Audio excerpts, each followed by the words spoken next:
Hello and welcome to another episode of another. Wait, Janet. This isn't just another episode of Another Look. This is another dumb look. Welcome to the Big Dumb. Okay, don't do that. That's right. Please don't do that. We're doing all dumb stories because we're recording actually on August 17th, which is exactly when we recorded our last episode, Another Look. This one, we're doing a double shift today in the office because I won't be here next week. I'm going to be on vacation. I'll be running around in Florida having a good time. So naked in a liquor store looking for soda. Yeah, as they say. So I'm looking forward to that, but in the meantime, we're going to try to fill this week, and this will be a little shorter episode than probably you're used to, but we're not going to bother with local stories because we don't have any fresh ones. We used up our local stories in the last podcast, so this one, we're going to use all the dumb stories. We've scoured the internet for you people. We can't talk about news that hasn't happened yet. Exactly, but we can talk about dumb news. Yeah. Because it happens every day. It happens every day, and there's no shortage. There really is no shortage. No. It's pretty amazing. So the sad thing about this one is you're going to hear less of my voice because Janet has 4 stories, and I only brought 2 to the table. I didn't realize we were going a whole hog they're going to like hear this. your voice when you are laughing hysterically. Laughing hysterically. Well, we'll see. I'm looking forward to it. So we're going to take a quick commercial break, and when we come back, we're going to have some dumb news stories. And Janet, you want to start us off with that? Of course. All right, sounds good. So you'll hear some of Janet's dumb news when we come back with Another Look. It's an award-winning lunch hour every day at noon with the News at Noon and Valley Today. Listen live on air, online, or on demand at theriver953.com. That's theriver953.com.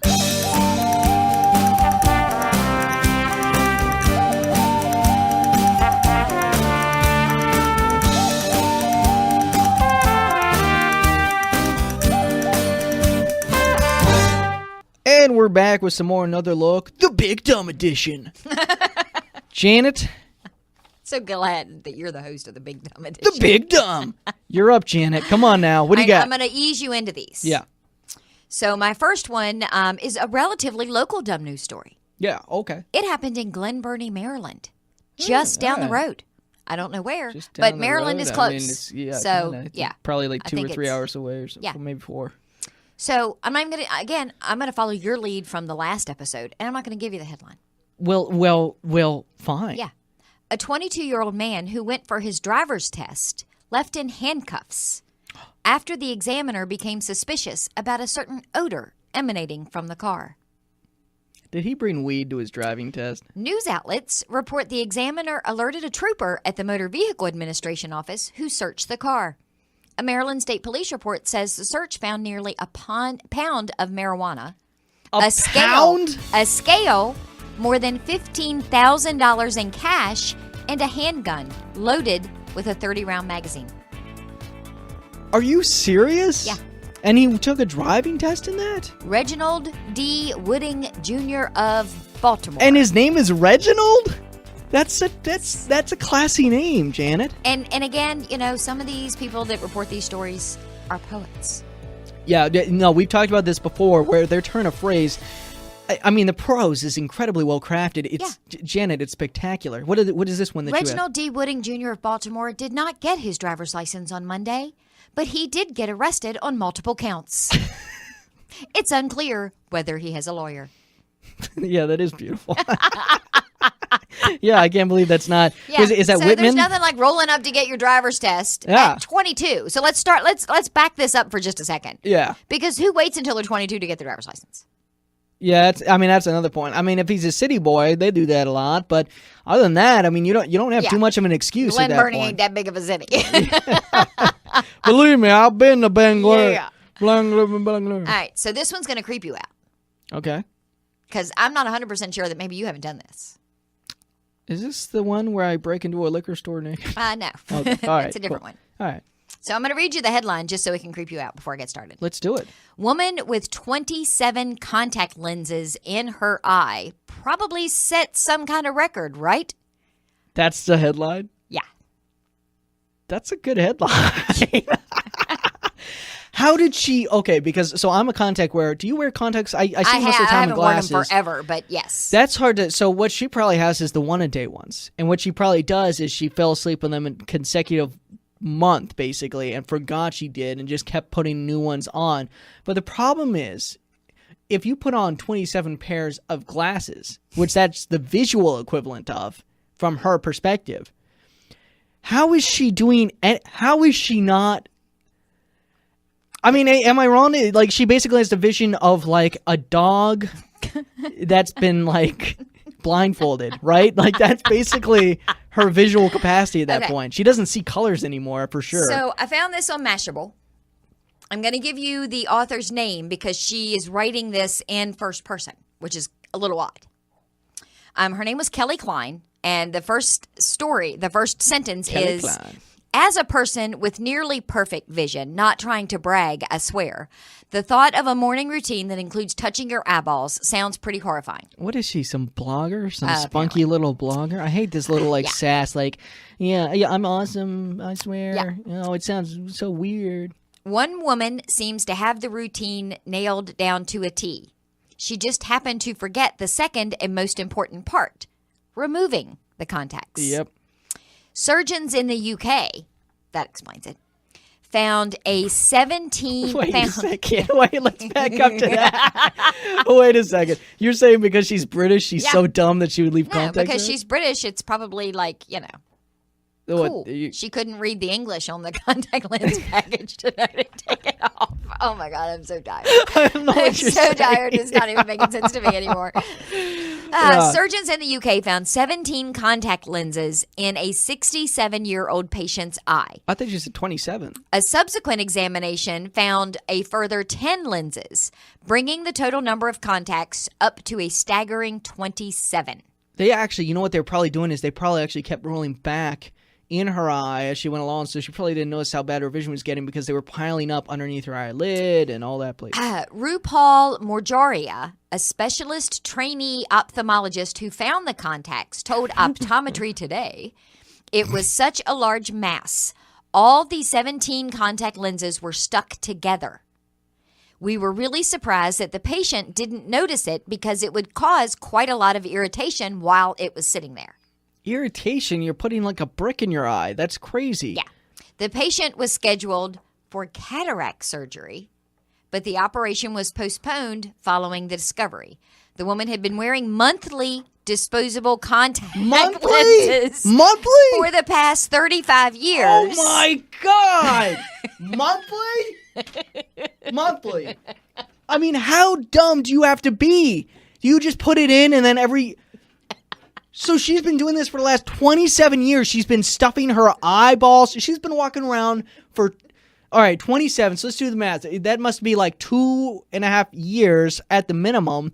Or if she stretched it out so she only did it every like 4 to 6 months. I mean, you're talking she could have been walking around for decades with this problem. Yeah.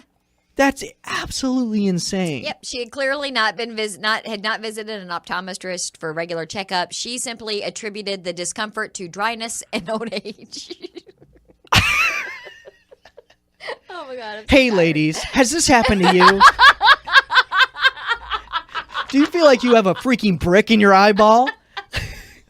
We all get old. How freaking dumb do you have to be? Yeah. Okay. Good God. So this one's for you because you're going on vacation. Oh, yes. Is this a Florida one? It is an airplane one. Oh. A stinky situation aboard an Alaska Airlines flight forced the plane to make an unscheduled landing on Sunday. Is this the woman that like just peed or pooped and was just like, what can I do? No. Oh, what is it? It was... Oh, I know what this is. I know what it is. I don't want to... It's the smelly dude, right? It's the smelly dude, right? Well, they never really attributed it to a particular person. Oh, okay. Yeah, read your story then. It might be different. A stinky situation aboard an Alaska Airlines flight forced the plane to make an unscheduled landing on Sunday, but the airline isn't about to take the blame for the stench. Following an earlier statement in which Alaska Airlines confirmed a strong odor was responsible for forcing a flight from San Francisco to New Orleans to divert to L.A. on Sunday, the company now says the smell was not caused by the aircraft itself, but rather someone or something in the cabin. After a maintenance inspection of the plane, it was determined the odor was not caused by the aircraft. The cause of the odor is believed to have emanated from someone or something in the cabin. The aircraft is back in service. The plane landed safely at LAX around noon on Sunday, and the 136 passengers were reaccommodated on other flights. At the time, the airline had also confirmed that the plane was being inspected by technicians to pinpoint the cause.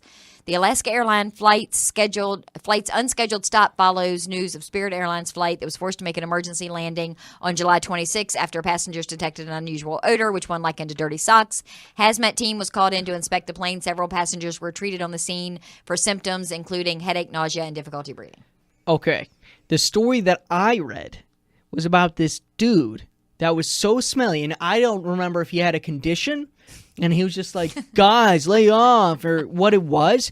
But this dude, it smelled like he had not showered for weeks and weeks. He sits down on a plane. It could have been Brad Pitt preparing for his next movie role. Yeah. Castaway 2, I mean... I don't know what he could be preparing for, but this dude just was like so smelly. People were offended. People were calling him out. Like the whole cabin was in uproar. He was escorted off, and I don't know if he was fined for it or what happened, but this dude single-handedly canceled an entire flight just from not showering. It was this guy. Absolutely nuts. Absolutely nuts. If you think about it, kind of a power play. Well, that's true. Yeah, that's right. Yeah. How do you dominate the room? How do you assert yourself? You smell so bad that everybody leaves it. That's how you dominate. That's how Don Draper did it. You will buy this, or you usually have to stay here. All right, my last story. Okay. And I think you might agree with me on this because you are an avid Mac person. Yeah. You are an iPhone user. Oh yeah. So everyone already regards iPhones as among the ultimate status symbols. With an army of fans that don't care how expensive the pricey handsets get. They will snatch up each new release as reliably as the sun rises every morning. I'm sorry, but iPhones are not a status symbol. I've seen too many guys in wife beaters balancing them on their bellies. There are also out there in the ranks of Apple fandom, surely some well-heeled eye enthusiasts who will open their wallet for this. Oh. A gold-dipped 2018 iPhone that comes in a sweet cherry oak box instead of Apple's typical white minimalist box. This billionaire's edition model of the handset, as Gold Genie is calling it, also includes 24/7 365 VIP concierge service for 5 years. What does that even mean? Hey. So you just call up and they help you with what? I mean, is it just by concierge? Do they mean customer service? Do they mean like we'll bring you peanuts wherever you are? Like, is that like a? Oh my God! There's so many questions. What does the report say? Is that it? It will only set you back $127,000. Oh, so you're basically buying a slave and a phone. That's basically what it is. Concierge service. You're basically buying a guy that will follow you around and buy you anything and bring it to you within 10 minutes. You're buying Jeeves and a gold dipped phone. It says product page from the British company announces that the Gold Genie brand of luxury iPhones are the only fully customized range of devices with functional NFC. No idea what that means. Wireless charging, no dropped calls, and a lifetime warranty. The Gold iPhone XS is the brand's most luxurious product to date. Gold Genie are the first company in the world to have meticulously embellished the exterior in solid gold. This device not only has a solid gold rear back, but also comes with our own 24/7 365-day concierge service for 5 years to enable you to live like a real billionaire. But what, does he carry you on his back? Like, what do you... just piggyback down the road, or what exactly? How does that? It should be noted that Gold Genie calling this golden beast an iPhone XS doesn't mean anything, as the company doesn't have any relationship with Apple. You know, here's a tip, fellas. If you hire a man slave for $60,000, a man servant to take care of all your needs, he'll let you borrow his iPhone. So there you go, half price. There you go, done. I just beat Apple out. Yeah. Maybe I'll get hired by Nokia or something. God, Yeah. these people, these sick people that need to spend all this extra I money. might buy it for the cherry oak box. For the cherry oak box. Can you buy it without the... I wonder if I could just buy the The box butler? for like half. For half? What do you think this butler's salary is? What do you think this butler's getting paid, man? Oh, man. You are... That's all I got, except I will say that there was one story that I did find that I really, really, really wanted to use. You showed me this. But we decided after, let's see, this episode won't, when I say last week, I don't mean last week, I mean the week before. After that donkey love story went downhill, we decided this might be a little inappropriate back-to-back, although it's not really back-to-back now that I'm thinking about it. But so there's going to be a link to a story on the show notes page that we did not want to discuss, but we really wanted to share with our podcast subscriber people. Yeah. Look, guys, as you know, if you've been listening to this podcast, it's a family podcast. We take that very seriously, and this story was frankly inappropriate. It was overtly sexual. And so we will not be airing it. However, we will be sharing it with everyone we know. So check it out. I'm totally going to tweet it to Clara. Let's not even get into that. I don't want people looking that up. All right. I'll tell you my story. My story is going to be quick because I'm not crazy about these, and I'll use the bummer one first because it's actually kind of like a tragic story. Like, it's not that funny, except it's so crazy I can't read this and not share it with people. So this guy in Salt Lake City, Utah, is a pilot, right? Okay. And this pilot is like a loyal... Does he smell? No, he does not smell. But he could. I don't know. They don't get into detail. They're in a different cabin, so it doesn't matter. But this guy's actually like a pilot for a job, and he pilots. I think he pilots like smaller planes for a living. He typically drives you know, you guys all know this, a twin-engine Cessna 525. You know. I know what that is. Oh yeah, you know those. That's twin-engine a little plane. Cessnas. Yeah, it's not of the caliber of somebody like me that could go get a $127,000 Yeah, gold-tipped exactly. iPhone. But all right, and then get your some concierge people like those to little planes like fly that. the plane for you. Yeah. No, but and this guy does it for a living. He's known as like an upstanding employee, yada yada yada. Like he does all that stuff. So one night he's caught. Basically, like his fellow employees knew he was having marriage troubles. They didn't know how bad it was. And one night he's actually caught assaulting his wife. Yeah, in his home. So he's beating his wife in his home. The neighbors see him or someone sees him. So what they go ahead and do is they go ahead and arrest him there because he was seen assaulting his wife, domestic abuse. And they lock him up, and eventually he gets bail, and eventually he's out. When he's out, what this freaking psychopath does, this guy goes to his work, picks up the airplane, flies this sucker, maneuvers it, and crashes straight into their house, killing himself. He literally aimed his airplane. This is a regular suburban home. He kamikazed it into his own house, where his wife and 2 children were sleeping. I saw the from a distance as I'm walking through my house. I saw that story happening on the television, but didn't actually stop to see the whole story. It's insane. And so the craziest part about it almost is that they got out alive. Like the house was on fire, the wife got the kids, and they got out alive, and they were completely fine. But the kind of funny part about it is that one of his like coworkers is like, you know, talking about like, yeah, he was a nice guy. He was really good at his job. I knew he was had marriage problems. I could never have guessed this. But yeah, he's a talented pilot. And then he's looking at the scene, and he's just like, oh my God. Because he's looking at the scene, and he sees like this power line that's on the side of the house that he would have had to have approached with the angle his plane was when it crashed into the house. He's like, man, he would have had to dip under that power line just to get that angle into the house. That guy, I gotta say, he literally said that took a lot of talent. Oh my God. He literally said that phrase. Oh my God. So I saw that and my brain exploded for so many reasons.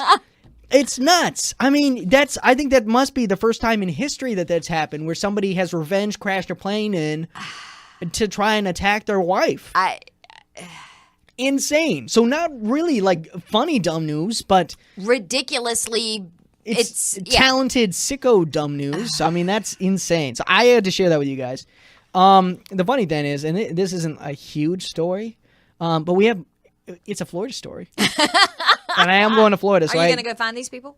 I might just because the police have not found them yet. For real. Take the picture with you and walk around and say, wait, is this a guy? All right. So the guys' names are Jose Rivera and...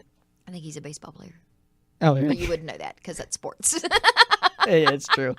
And Rainer Bentulan. So Rainer and Jose, they're buddies, they're pals. Rainer and Jose. Famous duo. You know, it's like... We selling fajitas out the back of their... No, it's nothing like that. We're not flashbacking episode 1. Yeah, no, this is... sinkholes and fajitas. Sinkholes and fajitas. No, so, you know, Rainer and Jose, they're just palling around. And, they, you know, like good friends, they go to their local Best Buy or Walmart or... No, it was a Target store, excuse me. They go in the Target store and they pick up some external hard drives. Because, oh, hey, Jose, do you need an external hard drive? Yeah. You need one, Rainer? Yeah, sure. Oh, let's go to Target, pick some up. So they pick up like a bunch of those. And they bring them back to the house, and, oh, you know what, Jose, I got the wrong, oh, and mine doesn't really, oh, do you have your receipt? Yeah, I do. Do you have it, Rainer? Yeah, I do. So Rainer and Jose. This whole dialogue is like making me dizzy. So Rainer and Jose, holding hands, get back to the Target with their little bags of hard drives, and they return them, and it's all hunky-dory and everything. And then I assume what must have happened is someone else must have bought the hard drive and then went like, oh, this isn't working, and then maybe examined it closer, or else somebody at Target, as they were packing it, went, this feels a little different, or light, or like something blue and doughy is oozing out of it. Because what these guys did was they busted open the hard drive cases, took out all the internal components, and for the weight, filled them back up with Play-Doh. I swear. Now, that's an entrepreneur. That is a real entrepreneur. In all, the whole heist netted them $6,159. It's like the guy from Walmart. Remember buying all the iPhone things or buying the computers and then taking them home and returning them and made stole $6 million or some crazy nonsense from Walmart. Yeah, exactly. Yeah. So smaller scale. My Target. I don't know. Target never did anything to anybody. It makes people happy. Yeah. It brings joy. It brings joy. I actually really like Target. I'm going to stop at Target on my way home now. Target's where I can buy cheap things without feeling like a piece of trash. Yeah, they have, and I have to let you in on my clearance walk. Dude, you got to know about the clearance walk. You got to know where the stuff is. And you got to know about how to read the little tag. Because on the clearance tag, there's a little code. Up in the top right, if it says 30, then it's on clearance, and that's only 30% discount from the regular price. It'll go 50. It'll go 70. And when it gets to 70, that's the premium. So I've been known to hide things at 50. Janet, you're sick. Brought to you by Target. I love Target. I love Target. It's my Need happy some place. shit? Want it cheap? Don't want to feel like complete trash? Feel like Play-Doh? But come to Target. How do you... I don't know. It seems like an awful lot of work to take apart a hard drive, slap a bunch of Play-Doh inside of it, and then try and put it back together. And well, in that $6,000 payday, they split it too. You gotta assume, unless after expenses. Well, maybe. Yeah, that's true too. After Toys R Us and the Play-Doh expense, then Oh, Jose, we're in the red for all this Play-Doh. Are you sure we can pull this off? Rainer, don't worry, man. We got this. We could just make Play-Doh out of flour and a little bit of water. And I need some food coloring, man. It's got to be blue. They're in a back room making prison Play-Doh in a toilet. Yeah. Oh, I can see. I can see it. Prison Play-Doh. I hope that's a thing. I hope that's a black market. How do they know? Oh, how do they find out that? But I mean, what's to say? That the manufacturer didn't put Play-Doh in them? But what's to say that the people who then ultimately bought that hard drive didn't actually do that to it to get their money back? And they didn't keep the inside. Well, that's true. If you're assuming that that's how they found out, though. The people at Target might have found out just by going, this box feels a little light. Or maybe like one of the lids wasn't fastened quite right and popped off. Or who knows? It could have popped off in the packaging. I mean, I do love me a Target, especially our Target. But those people aren't the brightest people that work there. So I'm not 100% sure that they would figure that out. Janet, one minute you're patting them on the back, the next you're throwing shade like an animal. I'm so tired. It's almost 5 o'clock. And look, we're just in time for the deluge. The rain is pouring down. Of course. I heard thunder earlier, so before we get zapped in our seats, we better call it a night. But thank you for joining us for The Big Dumb. This has been another look, and we're tired. We're delirious. It's 5 p.m. already. I've been here for 12 hours. I'm going to bed, and then I'm taking a vacation. And then, meanwhile, in Florida, Dylan Nichols broke into a liquor store naked. All right, guys, until next time, we'll see you later for some more Another Look.